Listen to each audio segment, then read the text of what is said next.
సజీవుడైన యేసు క్రీస్తు నామములో మనకందరికీ శుభములు. దేవుడు మనల్ని ప్రేమించి మరొక నూతన దినాన్ని అనుగ్రహించాడు, బ్రతికించాడు. ఆయనను ఆరాధించుటకు, సేవించుటకు, ప్రేమించుటకు దేవుడు మనల్ని బ్రతికించాడు. దేవునికి వందనాలు. దేవుడు మనకు కావలసిన ఆరోగ్యాన్ని దయచేశాడు. దేవునికి వందనాలు. దేవుని యొక్క వాక్యములో నిర్గమాకాండము 20వ అధ్యాయము 7వ వాక్యము.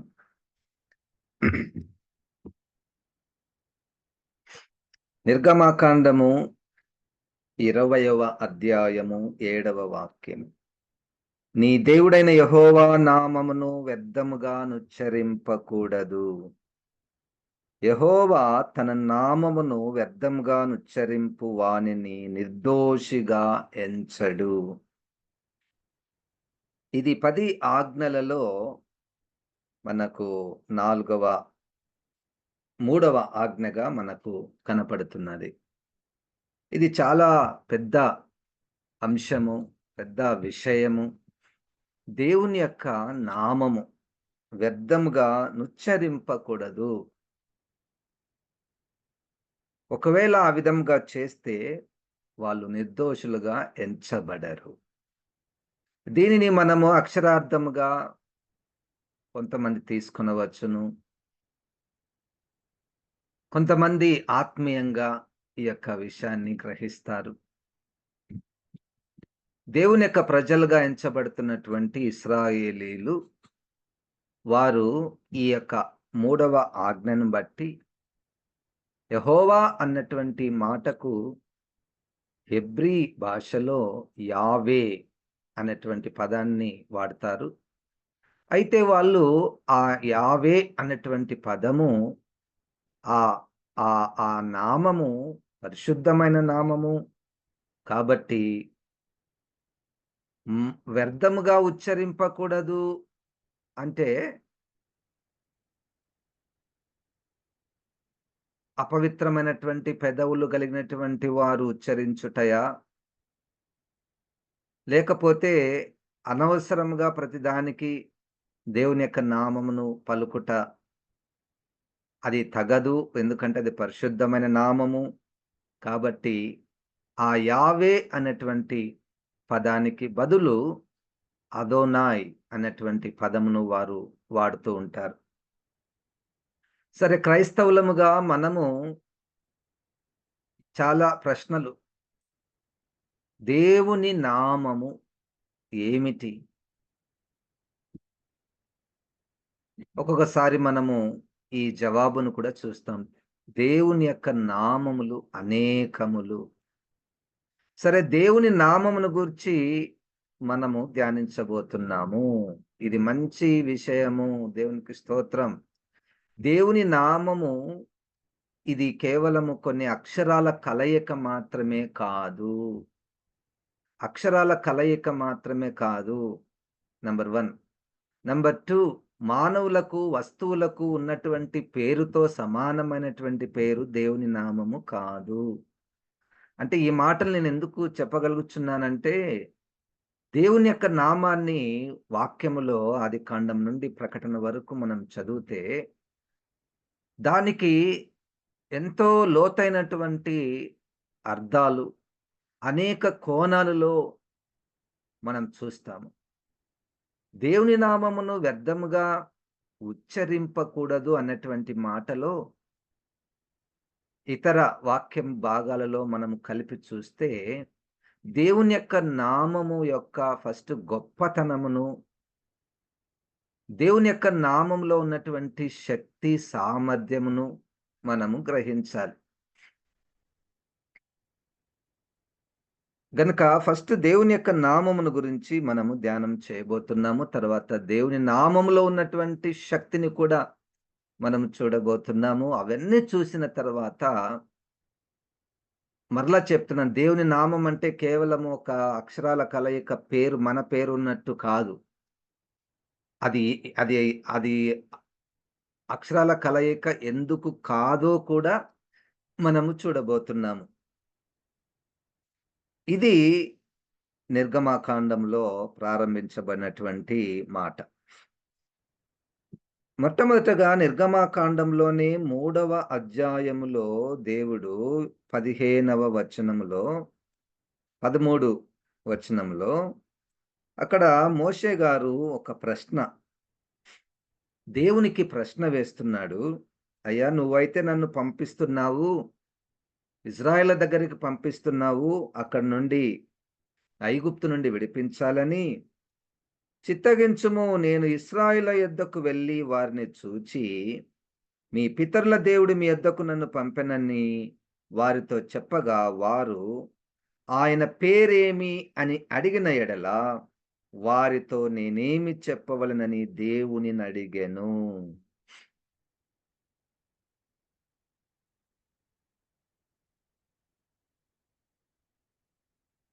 నేను అంటే ఇక్కడ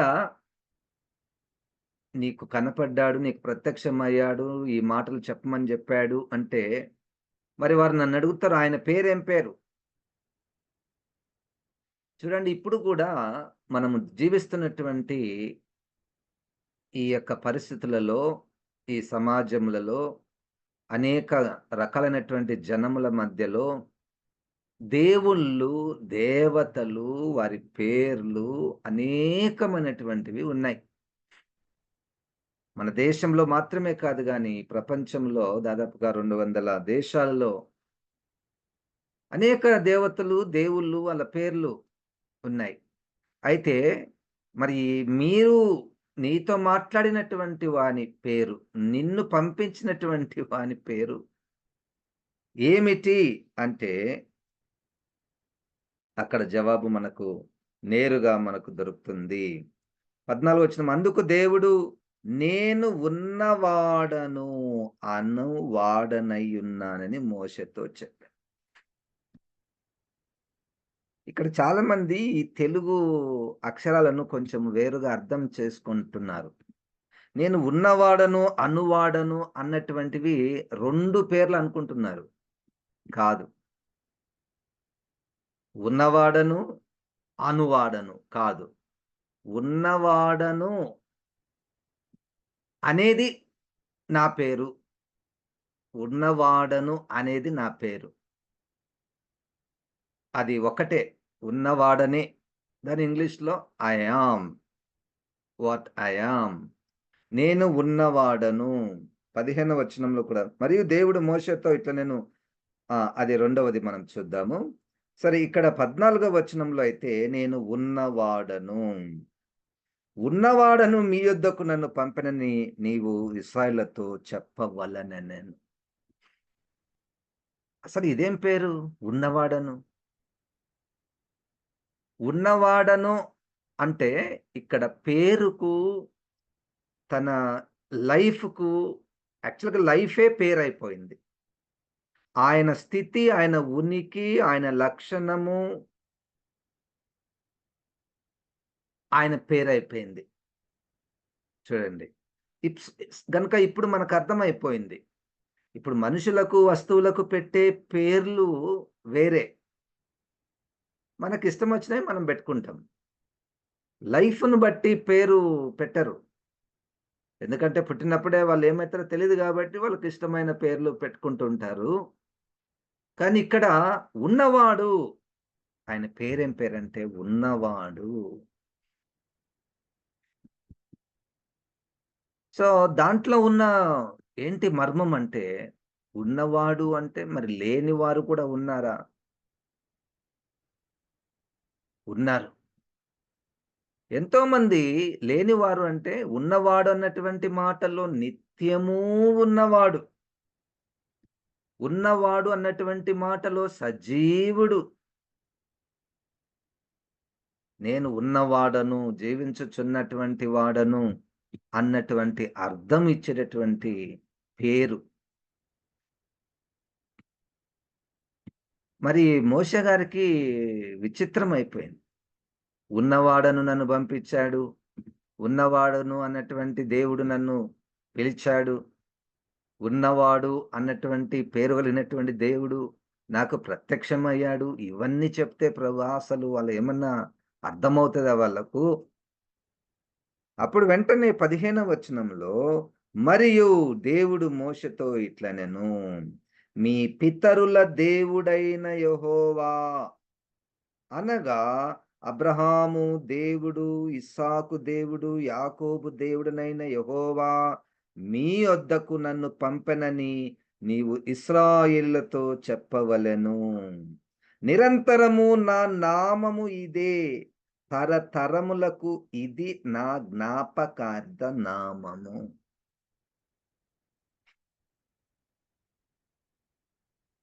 ఇక్కడ ఇంకొక పేరు. మీ పితరుల దేవుడైన యెహోవా. ఇది, ఇది మీ పితరుల దేవుడైన యెహోవా. అది నిరంతరము నా నామము అదే. తరతరములకు ఇది నా జ్ఞాపకార్థ నామము. అక్కడ పైన 14వ వచనంలో ఉన్నవాడను. 15వ వచనంలో నీ పేరేం పేరంటే నీ పితరుల దేవుడు. చూడండి, దేవుడు అన్నటువంటి పదానికి హెబ్రీ భాషలో గాడ్. యెహోవా అంటే యావే.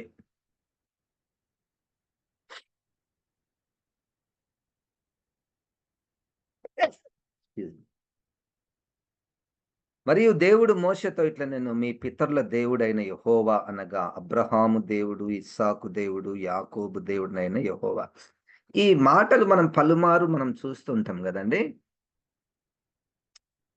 మనకు చాలా సార్లు ప్రశ్న. మరి దాని తర్వాత చాలా మందున్నారు గదా! మోషే ఉన్నారు, దావీదు గారున్నారు, ప్రవక్తలున్నారు. అసలు వాళ్ళ పేర్లే మాటి మాటికి ఎందుకు తీసుకుంటాడు దేవుడు?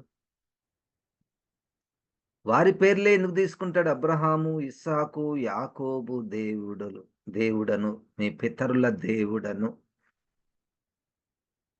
దానికి 2 కారణాలను మనము వాక్యపు వెలుగులో మనం చూస్తాం. మొదటిదేంటంటే, తన నిత్య ప్రణాళికలు నెరవేర్చు నిమిత్తము దేవుడు ఒక జనమును సిద్ధపరుస్తున్నాడు. ఆ జనము సిద్ధపాటుకు మూలకర్తలు ముగ్గురు. అబ్రహాము, ఇస్సాకు, యాకోబు. చూడండి, మీ పితరుల దేవుడు అన్నటువంటి మాటలో ఈ ముగ్గురు, అబ్రాహాము, ఇస్సాకు, యాకోబు, ఆ ముగ్గురిలో వాళ్ళ జీవితాన్ని బట్టి కాక, ఆయన మంచి వ్యక్తి, గొప్ప వ్యక్తి, నీతిపరుడు కాబట్టి నేను ఆయన దేవునిగా ఆయన నుంచి దేవునికొచ్చినటువంటి పేరు కాదిది. వాళ్ళ నుంచి దేవునికొచ్చినటువంటి పేరు కాదిది. మీ పితరుల దేవుడు అనగా, దేవుడు మొదటి కారణం. తన నిత్య ప్రణాళికలు నెరవేరు నిమిత్తము ఒక జనమును సిద్ధపరుస్తున్నాడు. దానికి మూలకర్తలు ముగ్గురున్నారు. గనుక మీ పితరుల దేవుడు అన్నటువంటి మాటలో నాకొక జనము ఉన్నది. వారి ద్వారా నేను నా నిత్య ప్రణాళికలను నేను నెరవేర్చబోతున్నాను. నంబర్ 1. నంబర్ 2, ఈ ముగ్గురు వారి జీవితాలను నేను ఎట్లా తయారు చేశానంటే, వారు మరణించినను వాళ్ళు జీవించుచున్నారు. అంటే నేను సజీవుల దేవుడు. ఎప్పుడైనా మనం ఆ మాట చదివినప్పుడు, నేను అబ్రాహాము, ఇస్సాకు, యాకోబుల దేవుడను అన్న మాట చదివిన వెంటనే మనకు గుర్తుకు రావలసినటువంటిదేంటంటే, దేవుడు సజీవుడు. దేవుడు సజీవుడు కాకపోతే ఆ మాట అనడు అన్నటువంటి వాక్యమును కూడా మనం చూడబోతున్నాం. ఎందుకంటే ఆయన సజీవులకు దేవుడు. వారు జీవిస్తున్నారు. గనుక మీ పితరుల దేవుడు ఇప్పుడు వాళ్ళకి కనెక్ట్ అయిపోతది. ఐగుప్తులో ఉన్నటువంటి ఇశ్రాయేలుల పెద్దలకు చెప్పాలి గదా! ఎవరు పంపించారు నిన్నంటే, ఉన్నవాడను. ఉన్నవాడను అనేటువంటిది it's a universal name of God. Hallelujah! మీ పితరుల దేవుడు అంటే name of God which was revealed to a particular community. ఇది ఒక్క గుంపు వాళ్ళకు ప్రత్యక్షపరచబడినటువంటి నామము, మీ పితరుల దేవుడు. దేవునికి స్తోత్రం. హల్లెలూయా. చూడండి, పేర్ల గురించి ఇప్పుడు చాలామంది పేరును బట్టి డినామినేషన్స్ ప్రారంభమవుతున్నాయి. నంబర్ 1. పేరును బట్టి సిద్ధాంతాలు తయారవుతున్నాయి. నంబర్ 2. పేరును బట్టి ఒక కరిస్మాటిక్ మూవ్‌మెంట్స్ తయారవుతున్నాయి. నంబర్ 3. కానీ ఇప్పుడు మనం నేర్చుకుంటున్న వాక్యంలోనే అసలు పేరు అంటే ఏమిటి? దాని యొక్క విషయం ఏమిటి? అన్నటువంటి విషయాన్ని మనం జాగ్రత్తగా పరిశీలిస్తున్నాము. నీ పేరేం పేరయ్యా అంటే ఉన్నవాడను. ఇంక నీకు పట్టుకోవడానికి ఏం లేదక్కడ. అంత విశాలమైనటువంటి నిత్య సత్యము, universal name of God, that ఉన్నవాడనంటే ఐ లివ్. జీవించుచున్నటువంటి వాడు. ఆ మాటలో ఇంకొక అర్థమేముందో తెలుసా? ఈ లోకంలో దేవుళ్ళుగాను, దేవతలుగాను పిలువబడుతున్నటువంటి వారు అనేక మంది ఉన్నారు. వాళ్ళు వస్తుంటారు, పోతుంటారు. వస్తుంటారు, పోతుంటారు. కానీ ఎల్లప్పుడూ ఉన్నవాడు. హల్లెలూయా! అది. ఎల్లప్పుడూ ఉన్నవాడు. ఆయన పేరే ఎల్లప్పుడూ ఉన్నవాడు. అది యూనివర్సల్. ఇది పర్టిక్యులర్ 15వ వచనంలో పర్టిక్యులర్ నేమ్స్ మనం యేసు అంటారు, క్రీస్తు అంటారు, నజరేయుడైన యేసు క్రీస్తు అంటారు, యెషువా అంటారు. ఈ మధ్య కాలంలో నేను ఒక యవనస్తుడు ప్రార్థన చేస్తున్నాడు. We pray in the name of Yeshua అన్నాడు. నేను ప్రతిసారి గమనించినాను, యేసు అన్నటువంటి పదం వచ్చినప్పుడల్లా ఆ అబ్బాయి యెషువా అంటున్నాడు. నేను అడిగినాను, యెషువా అని ఎందుకంటున్నారు మీరంటే, ఒరిజినల్‌గా, ఒరిజినల్‌గా యేసు అన్నటువంటి పదానికి ఇంగ్లీష్ పదము జీసస్,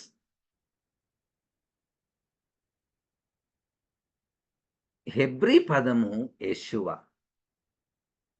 హెబ్రీ పదము ఒరిజినల్ లాంగ్వేజ్ కదా! అది ఆదిమ భాష కదా! దేవుడు తన నామమును ఆ భాషలో ప్రత్యక్షపరుచుకున్నాడు కదా! గనుక ఆయన నామం మనం ఉన్నది ఉన్నట్టు పలకాలి. ఆయన నామమును, ఆయన నామము ఉన్నది ఉన్నట్టు పలకాలని ఆ అబ్బాయి అదే పేరు మీద ఒక డినామినేషన్ ఉంది హైదరాబాద్‌లో. నేను జూషిన వాళ్ళని. నేను జూషిన. వాళ్ళ డినామినేషన్ పేరే యెషువా కమ్యూనిటీ ఏదో ఉంది. మనం యేసుక్రీస్తు ప్రార్థనా మందిరము అని ఎన్నో పెట్టుకుంటుంటాం గదా! వాళ్ళు యేసుక్రీస్తు అనరంట. యెషువానే అంటారు. అందుకనే మనకు తెలియనటువంటి విషయం ఏమిటంటే, ఇది అక్షరాల కలయిక కాదు. ఇది భాషకు పరిమితమైనటువంటి మాట కాదు. భాషకు పరిమితమైనటువంటి మాట కాదు. ఇది విశ్వానికి సంబంధించినటువంటిది మాట. ఉన్నవాడు. దాని యొక్క లోతు మనం మెల్లమెల్లగా చూడబోతున్నాము. ఇదేదో మనం తత్వము, ఫిలాసఫీ మనం నేర్చుకోవడం లేదు. ఏదో గాలిలో ఉంది, ఉందో లేదన్నటువంటిది మనం నేర్చుకోవడం లేదు. కనుక పరిశుద్ధాత్మ దేవుడు మనకు కావలసినంత ఆహారము, ఆత్మీయ ఆహారము, ఈ ఆహారం పేరు దేవుని నామము. దేవుని నామమునకు సంబంధించినటువంటి ఆ ఆత్మీయ ఆహారమును మనకు సమృద్ధిగా బైబిల్‌లో రాసి ఉంచాడు. దేవుని కృప వలన నిదానముగా మనం వాటిని స్టడీ చేయబోతున్నాము. దేవునికి వందనాలు. సజీవుడైన ఉన్నవాడు సజీవుడు మరియు వారికి ప్రత్యక్షపరుచుకున్నటువంటి వాడు. నా నామము ఇదే, నిరంతరము నా నామము ఇదే, తరతరములకు ఇదే నా జ్ఞాపకార్థ నామం. సరే, ఇప్పుడు 27లో నిర్గమకాండములో నా నామమును వ్యర్థముగా ఉచ్చరింపకూడదు. వ్యర్థంగా ఎవరైనా చేస్తే వారు నిర్దోషులుగా ఎంచబడరు. వ్యర్థంగా ఉచ్చరింపకూడదు అంటే మనకు కరెక్ట్‌గా అర్థం కాకపోతే వ్యర్థం అయిపోతది. మనకు కరెక్ట్‌గా అర్థం గాకపోతే అది వ్యర్థము.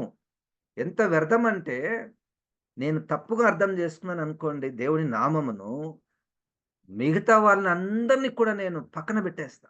వాళ్ళ చర్చికి పోకూడదు మనమంట. వాళ్ళతో మాట్లాడకూడదంటాం. ఎందుకంటే వాళ్ళు యెషయా సంఘం గాదు వాళ్ళు. చూడండి ఎంత చీకట్లోనికి పడిపోతామో.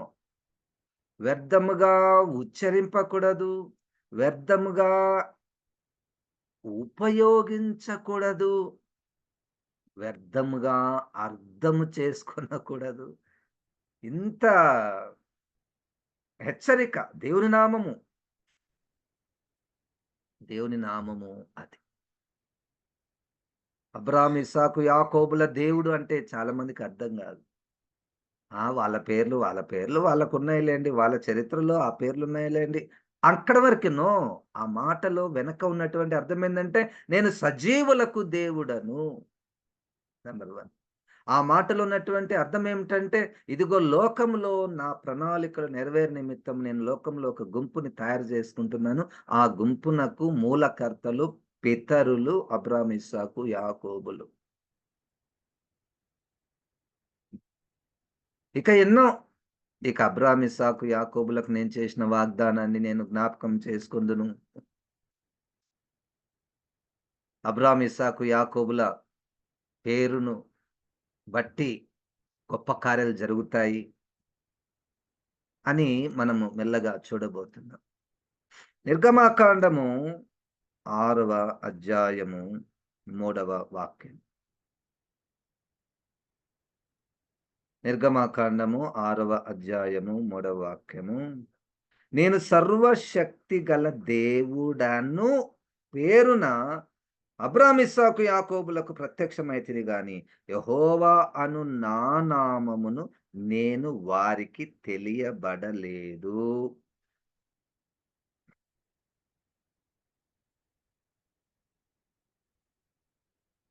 ఎందుకు? రెండో వచనంలో.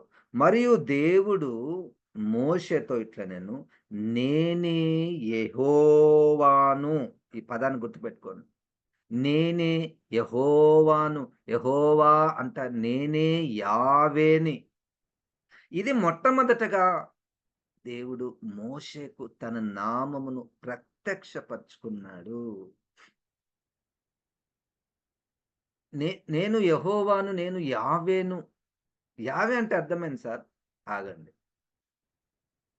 ఫస్టు నేను నీకు ఇట్లా చెప్తున్నాను గదా! యావే నా పేరని. ఇంత గొప్ప పేరును అబ్రాహాము, ఇస్సాకు, యాకోబులకు నేను ప్రత్యక్షపరచుకోలేదు. ఎందుకంటే ఆ పేరులో ఉన్నటువంటి విషయాలు మనం చూడబోతున్నాము.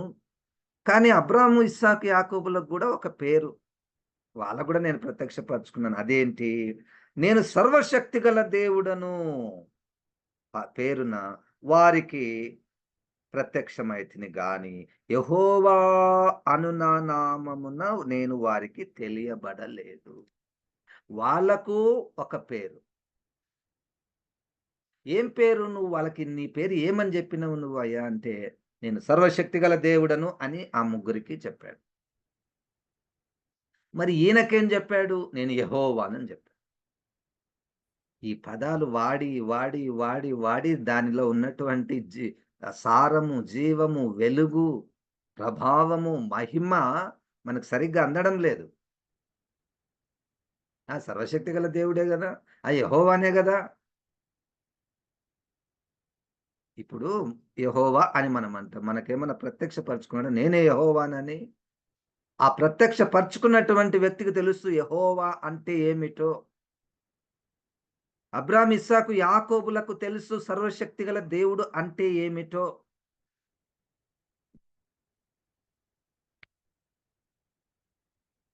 చూడండి, దేవుడు మనకిచ్చిన గొప్ప కృప, ఆధిక్యత, అవకాశం ఏమిటంటే, తెలియకయే మనము చాలా దూరం వెళ్ళిపోయింటాం. అంటే మనం ఒక ఊరికి పోయేటప్పుడు ఒక రోడ్స్ వస్తాయనుకో, క్రాస్ రోడ్స్ వస్తాయి. 3 రోడ్లు వస్తాయి. మనం చక్కగా పోతేనే మనము మన గమ్యాన్ని చేరుకుంటాం. మనకు తెలియక లెఫ్ట్ తీసుకున్నామనుకోండి, ఎడమ వైపు పోయినామనుకోండి. తెలియకుండా. ఇంక నువ్వు ఆ ఎడమ వైపు ఎంత దూరం పోయినా మనం పోవాలనుకున్న చోటుకి పోతామా? పోలేం. ఎంత దూరమన్న పో, ఎంత ప్రయాసన్న పడు, అక్కడికి మాత్రం పోలేవు. మరి మళ్ళా అక్కడికి పోవాలంటే మళ్ళా వెనక్కి రావాలి. వెనక్కి వచ్చి మరలా ఆ దారిని తీసుకోవాలి. యెహోవా అంటే తెలియదు. ఏదో మన దేవుని పేరు మంచి పేరు. యెహోవా బైబిల్‌లో రాయబడినటువంటి పేరు. మరి దాని అర్థం ఏంటి? ఆ అర్థం తెలియకుండా మనము ఉపయోగిస్తుంటే, అంత పెద్ద పేరు ప్రత్యక్షపరచడంలో దేవునికున్నటువంటి ఉద్దేశ్యం ఏమిటో. ఇప్పుడు మోషే గారితోటి నేను నీకు యెహోవానని నీకే ప్రత్యక్షపరచుకున్నాను అనే మాటలో ఎంత పెద్ద ఉద్దేశ్యం ఉంటదో. వాళ్ళకది నేను చెప్పలేదు. నీకే చెప్పాను. అంటే ఏంది దానికి ఏముంది దాంట్లో? ఆ లోతు, విశాలతను, ఆ ఎత్తు, పొడవును బట్టి మీ దేవుడైన యెహోవాను నామమును వ్యర్థముగా ఉచ్చరింపకూడదు. ఇప్పుడు అర్థమైందనుకో. తెలియక, తెలియక పలుకుతున్నామేమో అది.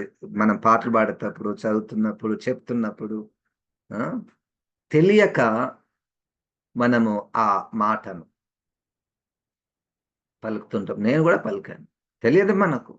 మనం తెలుసుకుందాము. తెలియనటువంటి విషయాలన్నిటి విషయమై దేవుడు క్షమించును. దేవునికి స్తోత్రం. మంచి దేవుడు, గొప్ప దేవుడు. కానీ ఇప్పుడు మనం తెలుసుకుందాము. తెలుసుకుంటే దానిలో ఉన్నటువంటి జీవము మన మీదకొస్తది. హల్లెలూయా! దానిలో ఉన్నటువంటి మహిమ, ఆ పేరులో ఉన్నటువంటి మహిమ, ప్రభావము, శక్తి మన మీదికి వచ్చును. అది పాయింట్. ఆ శక్తి, ఆ మహిమ, ఆ జీవము మనము కోల్పోతే, మనకు తెలియకపోతే ఎ ఎ ఎన్ని సార్లు నువ్వు యెహోవా, యెహోవా, యెహోవా, యెహోవా అంటే ఏం లాభం? ఎన్ని సార్లు నువ్వు ప్రభువా, ప్రభువా, ప్రభువా, ప్రభువా, యేసు, యేసు, యేసు, యేసు అంటే ఏం? అందుకని దేవుడు తన నామమును ఎంత అద్భుతంగా ప్రజలకు ప్రత్యక్షపరుచుకున్నాడు. చూడండి, ఒక మనిషి దేవుడు నాకు కనపడ్డాడు సారు. దేవుడు నాకు చూసిన యేసయ్యని నేను చూసిన. ప్రత్యక్షపరుచుకున్నాడు. చూసిన దానికంటే 1000 రెట్లు ఆయన నామమును తెలియుట. హల్లెలూయా! దేవుని నామమును దేవుడు ప్రత్యక్షపరుచుకుంటున్నాడు. అయితే దేవుని నామమును వ్యర్థముగా ఉచ్చరింపకూడదు. ఒకవేళ ఉచ్చరిస్తే ప్రమాదముంది. వ్యర్థంగా నీకు నేను ఎట్లా ప్రత్యక్షపరుచుకున్నాను? నేను నీకు ఎవరినని నీకు జెప్పాను? ఆ జ్ఞానముతో మనము నింపబడితే, ఆ నామము పలుకుతున్నప్పుడు, ఉపయోగిస్తున్నప్పుడు, దానిలో ఉన్నటువంటి మహిమ రిలీజ్ అవుతది. లేకపోతే పౌలు గారు బానే యేసుక్రీస్తు నామమున దయ్యాలు వెళ్ళగొడుతున్నాడు. మేము గూడా అదే నామము తీసుకొని వెళ్ళగొడతామంటే, ఆ దయ్యాలు మన మీద పడతాయి. అది గూడా చూద్దాం. పరిశుద్ధాత్మ దేవుడు మనల్ని సర్వసత్యములోనికి నడిపించునుగాక. జీవం గల తండ్రి, ఆత్మదేవ, ఈ మాటలలో ఉన్నటువంటి లోతైన సారమును ప్రభా మాకు బయలుపరచమని, ప్రభా మమ్మల్ని సర్వసత్యములోనికి, సంపూర్ణతలోనికి, వాక్యానుసారమైనటువంటి ఉపదేశములోనికి, అపోస్తల బోధలోనికి మమ్మల్ని నడిపించమని యేసు నామమున ప్రార్థిస్తున్నాము తండ్రి. ఆమేన్. ఇప్పుడు మన పరమ తండ్రి అయిన దేవుని యొక్క ప్రేమయు, ప్రభువైన యేసుక్రీస్తు యొక్క కృపయు, పరిశుద్ధాత్మ దేవుని యొక్క సహవాసము మనకందరికి సదాకాలము తోడయుండును గాక. ఆమేన్. దేవుడు మనల్ని దీవించును గాక.